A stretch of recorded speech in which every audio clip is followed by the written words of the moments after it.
manapun yang mencoba mempraktikkan kesalehannya. Tetapi Rasul Paulus kemudian menyadari bahwa ternyata semua yang dia lakukan, kesalehan yang dia miliki, ternyata tidak membuat dia menjadi orang yang baik. Ketika dia bertemu dengan orang yang berbeda pandangan dengan dia berpegang kepada keyakinan agama Yahudi, berinteraksi dengan orang-orang Kristen, dia tidak bisa mengasihi orang-orang yang berbeda pandangan dengan dia. Padahal hukum Taurat mengajarkan supaya dia mengasihi semua orang. Tetapi yang ada di dalam dirinya adalah kebencian. Yang ada di dalam dirinya adalah kemarahan. Yang ada di dalam dirinya adalah ingin menghancurkan orang-orang yang dia anggap sebagai seteru. Tetapi ketika Tuhan menjumpai dia, di perjalanan di Damsyik, Paulus bertemu dengan Yesus. Yesus menjumpai dia dan dia mengalami pertobatan. Dia menyerahkan hidup kepada Tuhan. Dia berada dalam Kristus. Apa yang terjadi? Sebuah perubahan yang radikal. Paulus semula tidak suka dengan orang bukan Yahudi. Tapi ketika dia berada dalam Kristus, bertemu dengan orang-orang bukan Yahudi yang mencari keselamatan, berjalan dalam jalan kebinasaan, dia berbeda sekali dari Yunus. Ketika Yunus dipanggil Tuhan memberitakan Injil Tuhan kepada kota Niniwe, Yunus gak suka dengan orang-orang dari bangsa Asyur. Ini orang Asyur jahat sekali. Ini orang Asyur perilakunya sangat-sangat berdosa di hadapan Tuhan. Mereka gak pantas diselamatkan. Mereka ahli-ahli waris neraka. Maka Yunus tidak mau memberitakan Injil Tuhan pertobatan ke sana. Tapi Paulus ketika dia bertemu dengan Yesus, hatinya, hidupnya diubahkan. Ketika dia melihat dalam perjalanan dia menuju ke Asia, memberitakan Injil di antara orang Yahudi, Tuhan selalu menutup jalan sampai dia tiba di kota Troas. Di sana dia mendapatkan sebuah penglihatan.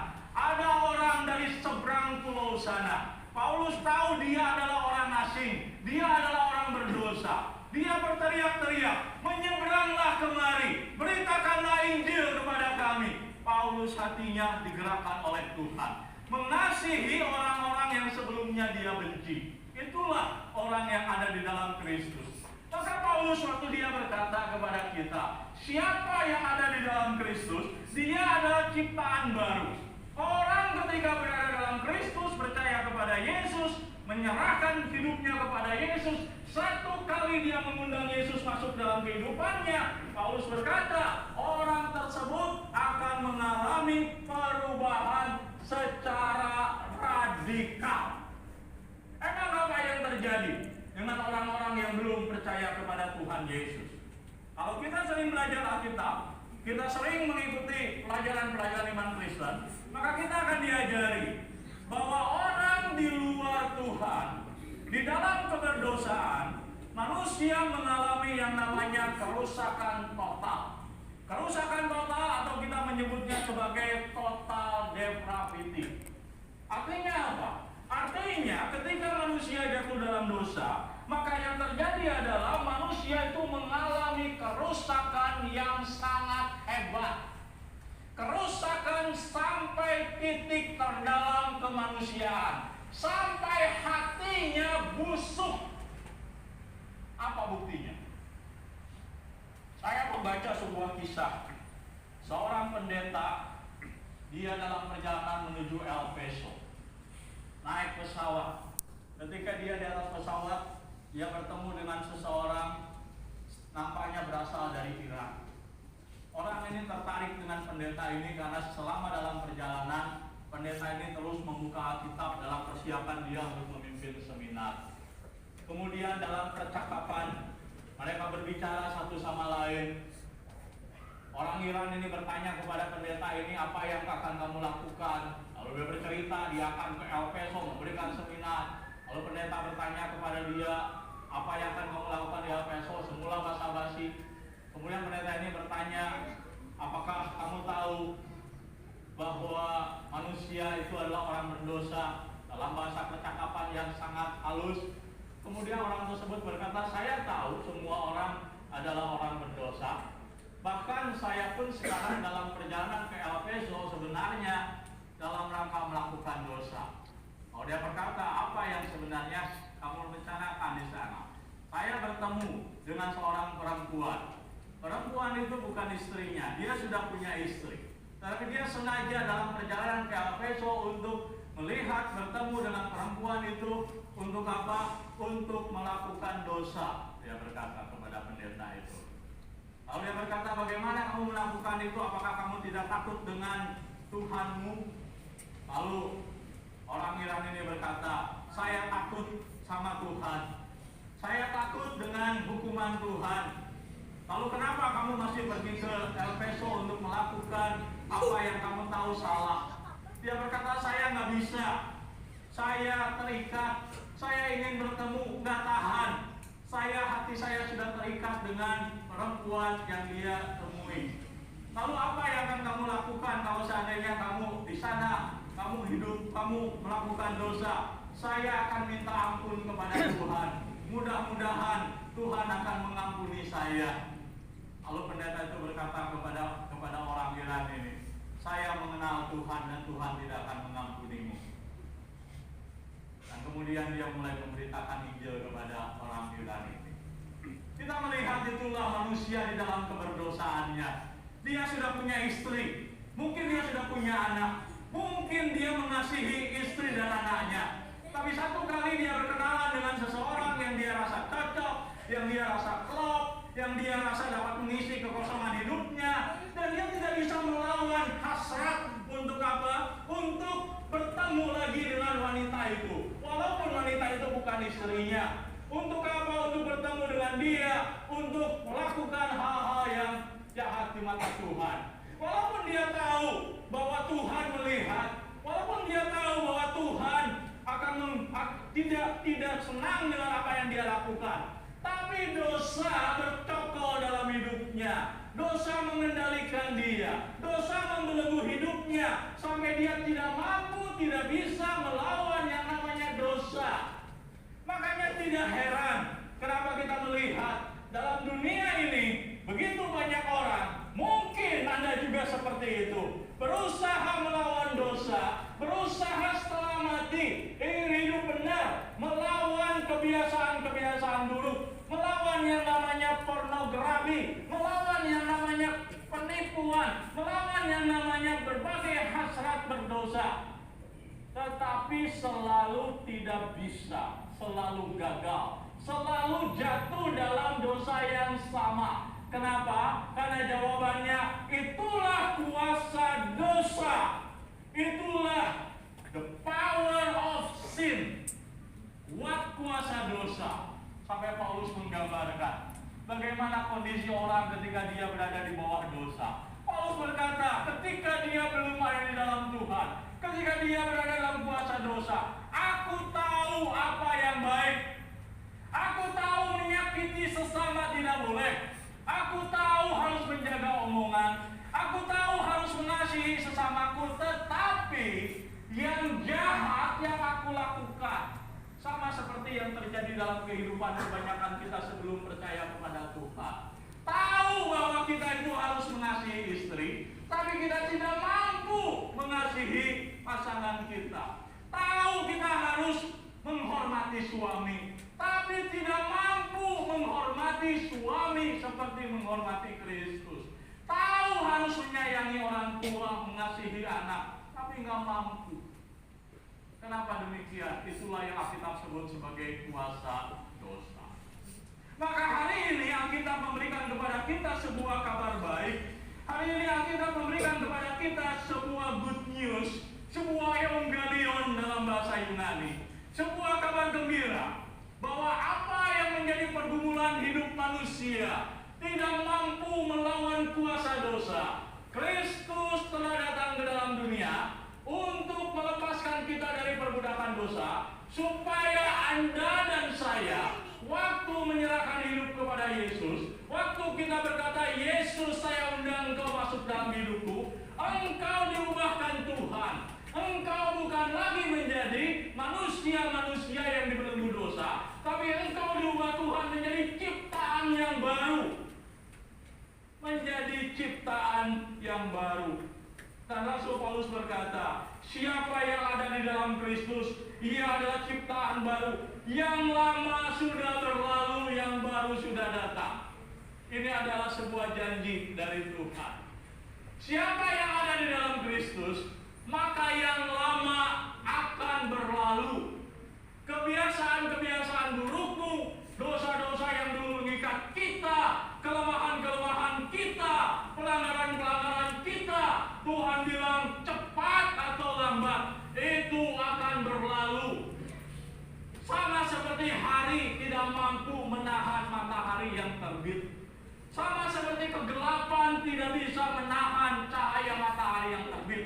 Begitulah ketika Yesus hadir dalam hidupmu, hadir dalam hidupku, kegelapan yang ada dalam diri kita akan diusir keluar. Dan itu adalah janji firman Tuhan. Emang apa yang terjadi sehingga Tuhan berkata kepada kita, siapa yang ada di dalam Kristus, dia adalah ciptaan baru. Alkitab mengajarkan kepada kita waktu kita ada di dalam Kristus, waktu kita percaya kepada Kristus, waktu kita dipersatukan dengan Kristus, apa yang terjadi? Alkitab mengajarkan kepada kita, maka yang terjadi di situ adalah kita mengalami yang namanya pendamaian. Sebenarnya apa yang terjadi dengan yang namanya pendamaian? Bapak Gereja Martin Luther yang memberikan sebuah ilustrasi yang baik sekali untuk menolong kita mengerti yang namanya pendamaian itu apa. Pendamaian ataupun kebersatuan orang percaya dengan Kristus itu seperti suami dan istri ketika menikah. Suami dan istri ketika menikah, mereka adalah dua pribadi yang berbeda. Tapi ketika mereka menikah, dipersatukan, mereka dua menjadi satu daging. Maka Martin Luther mengatakan ketika orang percaya dipersatukan dengan Kristus, mereka seperti suami dan istri, mereka dijadikan satu. Artinya apa? Ketika suami dan istri menikah dijadikan satu, apa yang dimiliki suami menjadi milik istri. Kalau sebelum menikah suami punya tabungan, suami punya mobil, maka ketika menikah tabungannya, mobilnya bukan hanya menjadi milik suaminya, tapi menjadi milik istrinya. Apa yang dimiliki oleh istrinya? Yang dimiliki istrinya barangkali rumah, yang dimiliki oleh istrinya barangkali perhiasan. Apa yang dimiliki oleh istrinya menjadi bukan hanya milik istrinya, tapi menjadi milik suaminya. Itu artinya dipersatukan menjadi satu daging. Maka ketika orang percaya dipersatukan dengan Kristus, seperti halnya suami dan istri dipersatukan di dalam sebuah ikatan pernikahan, apa yang dimiliki oleh Kristus diberikan kepada kita. Apa yang dimiliki oleh Kristus? Yang Kristus miliki adalah kebenaran Allah. Maka kebenaran Allah diberikan kepada kita, dikenakan kepada kita. Seperti baju, jubah yang saya pakai ini. Bapak Ibu tidak bisa melihat baju apa yang saya pakai di dalam jubah ini. Karena apa yang saya pakai di dalam tubuh saya sudah tertutupi oleh jubah ini. Ketika kita dipersatukan dengan Tuhan, Tuhan mengenakan kepada kita jubah, seolah-olah jubah yang disebut kebenaran. Sehingga waktu Allah melihat kita, yang Allah lihat bukan lagi Anda yang berdosa, saya yang berdosa, tapi Kristus yang benar. Maka kemudian Allah menerima kita sebagai orang benar. Lalu apa yang kita miliki? Yang kita miliki semata-mata adalah dosa. Yang kita miliki semata-mata adalah dosa. Maka ketika kita dipersatukan dengan Kristus, semua dosa kita itu ditransfer, itu diberikan, ditumpahkan dalam diri Yesus. Anda tidak setia dalam pernikahan, Anda selingkuh, Anda berkhianat dalam pernikahan. Dosamu ketika engkau percaya kepada Yesus dipindahkan kepada Yesus. Yesus yang harus menanggung perselingkuhanmu, Yesus yang harus menanggung dosa-dosamu, Yesus yang harus menanggung pelanggaran-pelanggaranku dan pelanggaran-pelanggaranmu. Itulah yang terjadi di Golgota. Itulah yang digambarkan dalam perjanjian lama dengan yang namanya korban pendamaian. Ketika seorang melakukan dosa, maka Musa mengajar orang tersebut untuk membawa korban pendamaian, sebuah domba yang disebut sebagai anak maka seorang imam akan meletakkan tangannya di atas kepala orang berdosa, menyebutkan satu demi satu dosa orang tersebut, dan kemudian meletakkan tangannya di atas kepala domba, seolah-olah dosa yang disebutkan ditransfer, dipindahkan kepada anak domba ini. Ketika anak domba ini dihukum, ketika anak domba ini disembelih, itulah yang terjadi. Dosa itu dipindahkan dan anak domba ini yang kemudian menanggung penghukumannya. Tetapi Alkitab berkata itu cuma penggambaran, karena anak domba tidak bisa menyelamatkan kita. Dan itulah sebabnya maka ada anak domba Allah. Ada anak domba Allah yang diberikan Tuhan untuk kita mengalami yang namanya pendamaian. Itulah Yesus. Ketika Yesus terpaku di Golgota, ketika kita memperingati hari ini dalam peringatan Jumat Agung, Yesus mati di atas Golgota. Ngapain dia mati di atas Golgota? Menjadi anak domba perdamaian, supaya Anda dan saya, dosa Anda dan saya ditransfer kepada Yesus, supaya ketika Yesus mati di atas Golgota, maka dosa-dosa kita yang ada di dalam Kristus itu kemudian dihapuskan, diselesaikan oleh Kristus. Itu yang Yesus lakukan dalam kehidupan Anda dan saya. Hanya pertanyaannya, untuk apa Yesus melakukan itu? Yesus melakukan itu supaya Anda, supaya saya menjadi ciptaan yang baru. Supaya Anda, supaya saya tidak lagi hidup dikuasai oleh natur lama kita. Supaya kita tidak lagi hidup di dalam dosa. Supaya Anda dan saya tidak lagi hidup dalam kekalahan demi kekalahan atas dosa.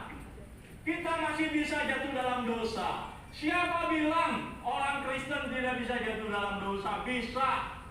Alkitab berkata kita berbohong kalau kita berkata kita tidak bisa, kita tidak jatuh dalam dosa.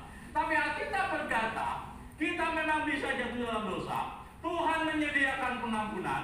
Tapi Alkitab juga mengatakan kepada kita, engkau adalah ciptaan baru, engkau mampu, engkau bisa mengalahkan dosa. Maka satu demi satu dosa dalam kehidupan kita akan kita taklukkan. Satu demi satu. Walaupun selama kita hidup dalam dunia ini, tidak semua dosa akan kita kalahkan. Tapi kita akan melihat, kita akan menyaksikan bagaimana satu demi satu dosa-dosa itu kita bisa atasi. Jemaat yang dikasihi Tuhan, lihat orang yang bernama Yusuf. Apa yang Tuhan kerjakan dalam diri Yusuf?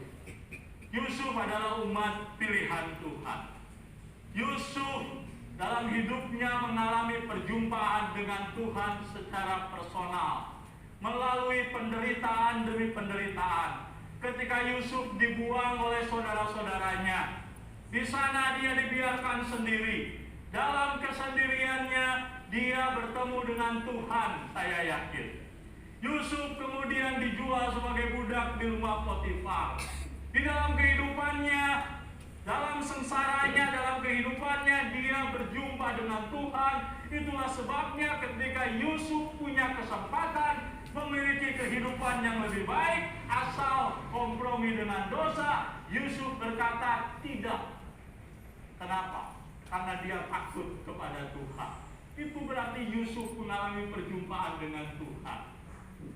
Kemudian Yusuf oleh karena kesetiaannya kepada Tuhan mengalami penderitaan, dimasukkan ke dalam penjara. Tapi kemudian Tuhan mengangkat dia menjadi orang nomor 2 di Mesir. Satu kali Yusuf punya kesempatan, kelaparan besar terjadi. Semua orang harus datang ke Mesir, termasuk saudara-saudaranya yang pernah menjual dia, mencelakakan dia, memasukkan dia ke dalam neraka di dunia ini. Kalau kita jadi Yusuf, apa yang akan kita lakukan? Ini adalah saatnya revenge. Gigi ganti gigi, mata ganti mata. Dulu kalian mencelakakan saya, sekarang saya punya kuasa, dan sekarang saya bisa membalaskan sakit hati saya. Tapi apakah itu yang terjadi dengan Yusuf, Bapak, Ibu, dan saudara-saudari? Itu yang terjadi dengan Yusuf, membalas dendam. memelihara kebencian, membalas sakit hati dengan sakit hati, membalas sakit dengan pukulan, itu yang dia lakukan? Tidak. Tidak. Ketika saudara-saudaranya melihat ayah mereka Yakub sudah mati, mereka tahu Yusuf bisa kapan saja balas dendam. Saudara-saudaranya berlutut di hadapan Yusuf, jadikan kami budakmu. Bayangkan, saudara-saudaranya minta Yusuf menjadikan dia budaknya supaya tidak dibunuh oleh Yusuf. Tapi orang yang udah ada di dalam Tuhan, mengalami perjumpaan pribadi dengan Tuhan, hatinya diubahkan Tuhan. Yusuf memeluk mereka satu persatu. Kenapa kamu berlaku demikian? Yusuf mengasihi mereka sampai Yusuf berkata, kamu betul melakukan hal-hal yang jahat terhadap aku, tapi aku telah mengampunimu. Allah yang berkuasa telah mereka-rekakan semua yang jahat yang kamu lakukan menjadi kebaikan dalam kehidupanku. Tidak ada lagi kebencian, tidak ada dendam, tidak ada kemarahan. Yang ada adalah kasih yang luar biasa.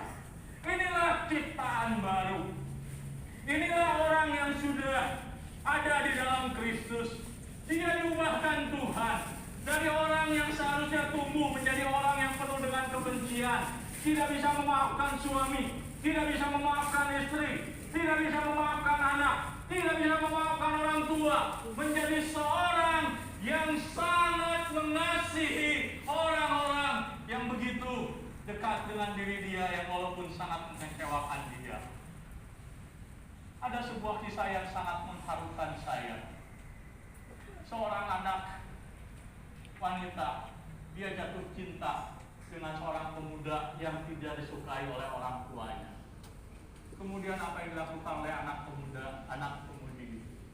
Anak pemudi ini kemudian dia berhubungan intim dengan pacarnya dan kemudian hamil. Orang tuanya tidak bisa terima, orang tuanya marah. Orang tuanya mengusir anak itu dari rumah. Kemudian anak itu pergi dengan pacarnya, dengan pasangannya pergi tinggal di luar negeri. Kemudian si anak setiap bulan menulis surat kepada orang tuanya, papi, mami, maafkan aku. Setiap bulan dia menulis, dia berharap papa mamanya mau membalas suratnya berkata, udah pulang, papa mama sudah maafin kamu. Bulan demi bulan menulis surat, berharap menanti papa mamanya mengirimkan surat. Tidak kunjung ada surat yang datang kepada dia. Sampai akhirnya dia mendengar dari keluarganya, papa mamamu telah meninggal dunia tidak lama ini. Mereka meninggal dunia dalam sebuah kecelakaan. Dan kemudian anak ini diminta pulang untuk menghadiri pemakaman orang tuanya. Maka anak ini pulang. Dia masuk ke dalam sebuah gudang. Di sana waktu dia membuka gudang itu, dia melihat di situ ada sebuah kotak. Dalam kotak itu berada, di situ dia melihat ratusan surat yang dia kirim yang tidak pernah dibuka satupun oleh papa dan mamanya. Itulah manusia di dalam keberdosaannya. Di dalam keberdosaan kita tidak mudah mengampuni. Di dalam keberdosaan kita tidak bisa memaafkan. Di dalam keberdosaan kita menyimpan benci. Di dalam keberdosaan kita menyimpan yang namanya amarah kepada orang-orang yang melukai hati kita. Dan kita lihat apa yang terjadi dengan Kain ketika dia menyimpan kebencian. Dia membunuh adiknya sendiri. Itulah kuasa dosa.